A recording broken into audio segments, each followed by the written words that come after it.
I think he learned his lesson. We had fun building 7-Eleven. Our people were great and spotted many opportunities.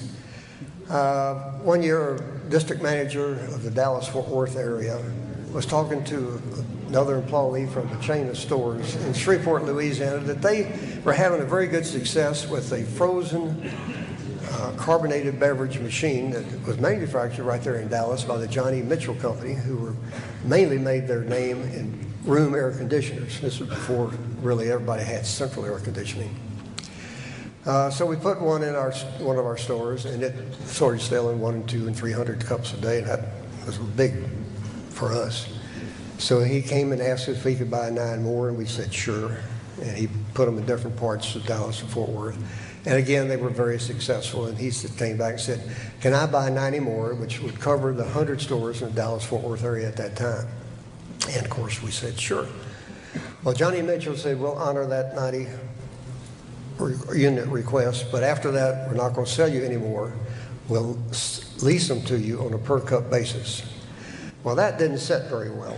And so we started looking around to find somebody else who could make a machine that could handle frozen carbonated beverage, because that's a tricky, tricky deal. And we did. It was up in Illinois, and they were the company that made all the soft serve ice cream, Dairy Queen, for Dairy Queens. And so they had, same size of equipment and everything. Very quickly we did that.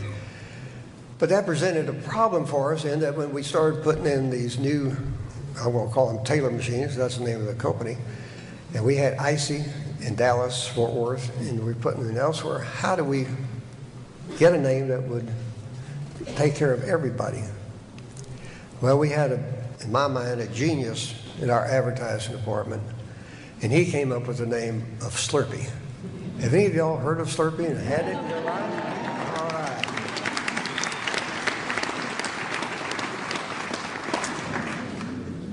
After we moved into Washington, we moved on up the upper coast, and we ended up in New York and Long Island.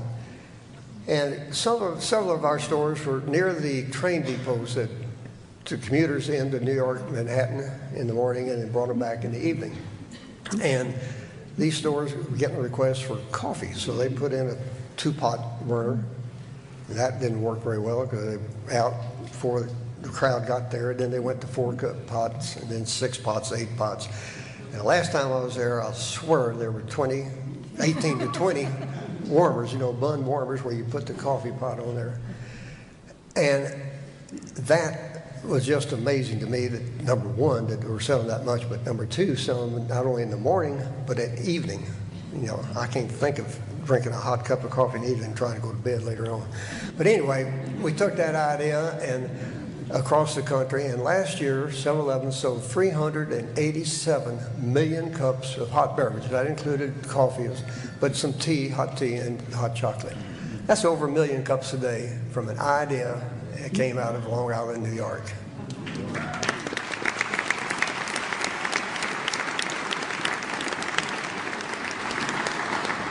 I think Uncle Johnny Green and the other pioneers of those little ice houses wouldn't believe what they started. And I believe that all of you consultants here today are the Uncle Johnny Greens of your time. Yeah.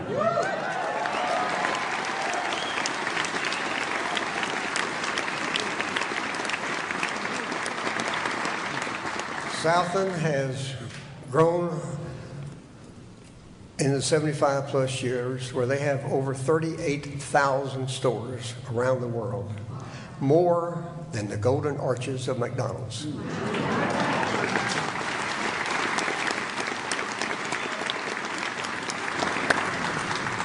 How many consultants and customers do you think you and Ambit will have next year when you meet again? Or in 5 years or 10 years?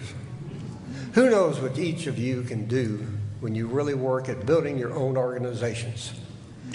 My prediction that whatever it is you think it is today, that you'll probably be conservative like Dad was when he had a party in our backyard, celebrated a 300 store, and said that John, Jerry, and Jody would live to see 5,000.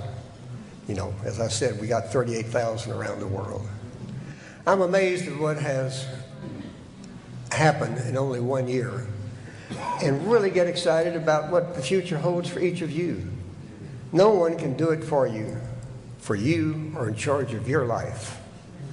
There's a saying that winners do things that losers won't do. I think you are all winners that are being here this weekend.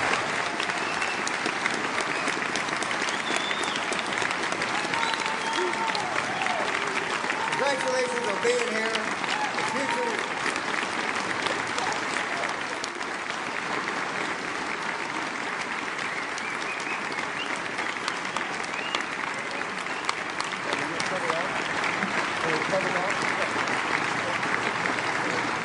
Thank you. As I said, I think the future is in your hands, and what you do, it makes the future of Jerry and Chris and Ambit successful.